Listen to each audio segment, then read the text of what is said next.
Hello students, स्वागत है एक बार फिर से आप सभी का हमारे यूट्यूब चैनल विष्णु सर में।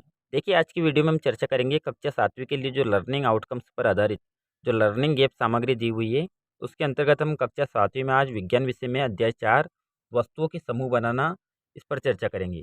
यहाँ पर कुछ प्रश्न वर्कशीट 1-2 को हल करेंगे तथा स्व आकलन को भी यहाँ पर संपूर्ण हल करेंगे। तो आइए वीडियो स्टार्ट करते हैं। देखिए, वर्कशीट 1 में यहाँ पर दिया हुआ है कि प्रश्न पहला है कि कागज़ से बनाई जा सकने वाली 5 वस्तुओं के नाम लिखिए। तो कागज़ से बहुत सी वस्तुएँ बनाई जा सकती है। तो यहाँ पर जो हमने 5 वस्तुएँ लिखी उसमें पहला पुस्तक, copy, drawing sheet, calendar, bag आदि, ये सभी कागज़ से बनाई जा सकने वाली वस्तुएँ हैं। यहाँ पर हमें 5 वस्तुओं के नाम लिखने थे। आइए अगला प्रश्न देखते हैं। अगला प्रश्न दूसरा देखिए कि निम्न तालिका को पूर्ण कीजिए। तो यहाँ पर देखिए कुछ वस्तुएं दे रखी है और इधर दे रखा है पदार्थ जिनसे ये वस्तुएं बनी है। जैसे प्लेट, थाली, तो प्लास्टिक की भी होती है थाली और स्टील की भी होती है। यहाँ पर अगली वस्तु है हमारी पेन। पेन जो होता है वो प्लास्टिक का होता है। डस्टर, तो डस्टर का निर्माण जो होता है वो लकड़ी और उसमें जो मिटाने के ऊपर जो गादी होती है वो होती है स्पंज। यहाँ पर डस्टर में इसके बाद देखिए कॉपी। कॉपी कागज़ से बनी हुई होती है। स्कूल यूनिफॉर्म कपड़े की होती है। कुर्सियाँ, कुर्सियाँ जो होती है वो प्लास्टिक की भी होती है और लकड़ी की भी होती है। जो हमारी चेयर होती है बैठने के लिए, अधिकतर हम जो आजकल इस्तेमाल की गई कर रहे हैं वो प्लास्टिक की कुर्सियों का इस्तेमाल किया जा रहा है। प्रश्न नंबर तीसरा देखिए, पदार्थों के गुणों के आधार पर वस्तुएं कितने प्रकार के समूह में बांटी जा सकती है? गुणों के नाम लिखिए। जो हमने अभी अध्याय में जो गुण दे रखे हैं उसमें देखिए यहाँ पर सबसे पहला गुण है दिखावट। दिखने में कैसी है, चमकदार है या निष्प्रभ है? तो उसकी दिखावट के आधार पर वस्तुओं के गुणों की तुलना कर सकते हैं हम। कठोरता के आधार पर समूह में बांट सकते हैं वस्तुओं को, कठोर और मुलायम में। विलेय तथा अविलेय, जो जल में घुल जाए और जो जल में नहीं घुले वो विलेय तथा अविलेय। वस्तुएं जो जल में तैरती हो अथवा डूब सकती है, इस तरह भी हम वस्तुओं के समूह में बांट सकते हैं। और एक पारदर्शिता, कौन पारदर्शी है, कौन अपारदर्शी है और कौन पारभासी है। इस प्रकार ये जो गुण है, पदार्थिक गुण है, यहाँ पर 5 गुण। अगला प्रश्न देखिए, निम्न तालिका को पूर्ण कीजिए। यहाँ पर देखिए एक क्रमांक दिया हुआ है, 1 से लेकर 5 वस्तुएं हमारे पास। और पदार्थ में लकड़ी, कागज, प्लास्टिक, चमड़ा, रुई और इन पदार्थों से बनी वस्तुएं। तो देखिए लकड़ी से क्या क्या बन सकता है, तो लकड़ी से बहुत सारी वस्तुएं बनती हैं। यहाँ पर दिया हुआ है बैलगाड़ी, क्रिकेट का बल्ला, फर्नीचर, भवन, हथियार, नाव इत्यादि लकड़ी से बनाई जा सकती है। कागज से बनाई जा सकने वाली वस्तु, पुस्तक, copy, calendar, bag, drawing sheet, कुर्सी, मेज, बोतल, बाल्टी, ब्रश, ये प्लास्टिक से बनाई जा सकने वाली वस्तु है। तो कागज से पुस्तक, copy, calendar, bag, drawing sheet और प्लास्टिक से कुर्सी, मेज, बोतल, बाल्टी और ब्रश। अगला प्रश्न देखिए, चमड़ा।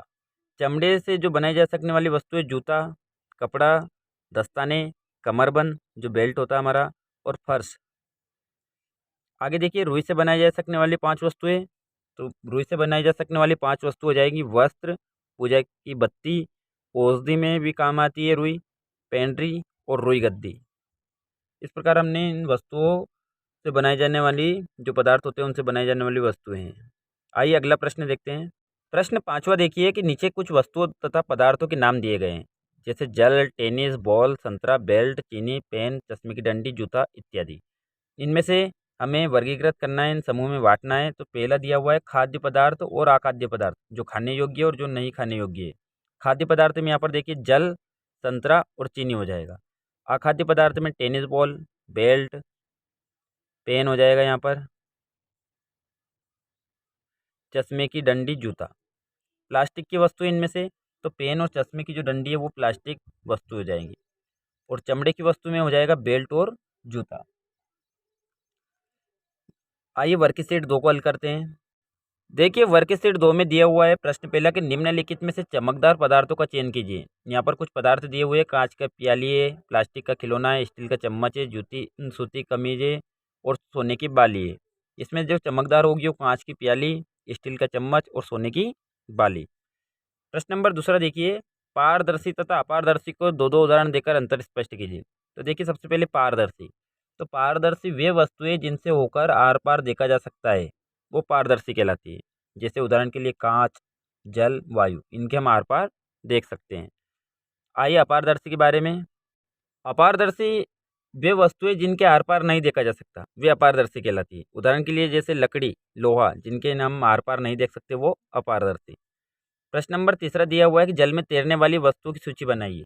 तो देखिए, जल में तैरने वाली वस्तुओं में कागज, सूखा घास, पत्ते, सूखी लकड़ी, गेंद, सरसों का तेल, बोतल इत्यादि। प्रश्न नंबर चौथा देखिए कि यहाँ पर कुछ पदार्थ दे रखे हैं जो जल में विलय हो जाता है और अविलय होता है। तो नमक जो होता है वो जल में विलय हो जाता है, घुल जाता है। चीनी जल में घुलेगी तो विलय। बालू रेत जल में नहीं घुलेगी, इसलिए वो क्या कहलाएगी? अविलय। चाक पाउडर जो होता है वो जल में घुल जाता है, तो इसलिए विलय। और लकड़ी का बुरादा जल में नहीं घुलेगा, इसलिए अविलय। प्रश्न नंबर पाँचवा देखिए, कठोर पदार्थ तथा कोमल पदार्थ किसे कहते हैं? दोनों के दो दो उदाहरण दीजिए। तो देखिए, कठोर पदार्थ तो वे पदार्थ जिन्हें आसानी से संपीड़ित अथवा दबाया नहीं जा सकता वो कठोर पदार्थ कहलाते हैं। जैसे लोहा और कांच, इनको हम दबा नहीं सकते आसानी से। कोमल पदार्थ तो वे पदार्थ जिन्हें आसानी से संपीड़ित अथवा खरोंचा जा सकता है, कोमल पदार्थ कहलाते हैं। जैसे कागज, मोम। आइए स्व आकलन देखते हैं। इस स्व आकलन में पहला प्रश्न दिया हुआ है कि सही विकल्प का चयन कीजिए। यहाँ पर प्रश्न पहला है कि निम्नलिखित में से चमकदार पदार्थ है? लकड़ी, रबर, सोना, प्लास्टिक। तो सोना जो रहेगा वो चमकदार रहेगा। कौन सा पदार्थ जल में पूर्णतः विलय है? तो चाय पत्ती, चाक पाउडर, बालू, चीनी। तो यहाँ पर चीनी जो है वो जल में पूरी तरह से विलय रहेगी, घुल जाएगी। निम्नलिखित में से पारभासी है? पारभासी का अर्थ होता है जिसमें थोड़ा थोड़ा दिखाई दे। तो वायु, तेल लगा कागज, लकड़ी, लोहा। तो यहाँ पर जो तेल लगा हुआ कागज रहेगा वो आंशिक रूप से दिखाई देता है उसमें, तो वो पारभासी कहलाएगा। अगला प्रश्न देखिए, गिलास बनाने के लिए आप निम्न में से किस पदार्थ का चयन करेंगे? पतला कागज, कपड़ा, स्टील, फिल्टर पेपर। तो यहाँ पर स्टील सही आंसर होगा हमारा। सत्य और असत्य बताना है। पत्थर पारदर्शी होता है जबकि कांच अपारदर्शी होता है। ये गलत है, क्योंकि पत्थर जो होता है वो अपारदर्शी होता है जबकि कांच पारदर्शी होता है, तो इसको हम असत्य करेंगे। चीनी जल में विलय है, सत्य है। लकड़ी पारदर्शी पदार्थ है, क्या थोड़ा थोड़ा दिखाई देता है लकड़ी में से, तो असत्य। बालू जल में मिश्रित है, असत्य। निम्नलिखित में से मेल ना खाने वाला ज्ञात कीजिए। जो इनमें चारों में से अलग हो उस पर हमें गोला लगाना और यहाँ पर लिखना है। तो चीनी, नमक, रेत, शहद। देखिए, ये खाने के पदार्थ है जबकि रेत को हम खा नहीं सकते, तो ये रेत अलग होगा, तो यहाँ पर रेत। लकड़ी, गत्ता, लोहा, कांच। देखिए, लकड़ी, गत्ता और लोहा ये जो है अपारदर्शी है जबकि कांच पारदर्शी है, तो हम कांच पर टिक लगाएंगे। कुर्सी, पलंग, अलमारी, बच्चा। तो जो बच्चा होता है वो यहाँ पर अलग होगा, इन चारों से भिन्न होगा। गुलाब, नाव, गेंदा, कमल। तो यहाँ पर जो नाव है ये सभी फूल है और नाव जो है वो अलग पदार्थ है, तो यहाँ पर नाव पे हम गोला लगा देंगे। प्रश्न चौथा देखिए, एक शब्द में उत्तर दीजिए। पदार्थ जिनसे होकर वस्तु को देखा जा सकता है कहलाते हैं। तो एक शब्द में क्या होगा? जिनसे होकर हम देख सकते हैं वो पारदर्शी। ऐसे पदार्थ जिनसे होकर वस्तु को देख तो सकते हैं पर बहुत स्पष्ट नहीं देखा जा सकता कहलाते हैं पारभासी। जिनसे आंशिक रूप से देखा जा सकता है वो पारभासी। जिन पदार्थों को आसानी से संपीड़ित किया अथवा खरोचा जा सकता है कहलाते हैं कोमल पदार्थ। और जल में तैरने वाली जिन वस्तुओं को आप जानते हैं उनकी सूची बनाइए। तो यहाँ पर हम जल में तैरने वाली कुछ वस्तुएं हैं: कागज, सूखी घास, गेंद, सूखी लकड़ी, गेंद, सरसों का तेल, बोतल, ब्रश, पॉलीथीन इत्यादि।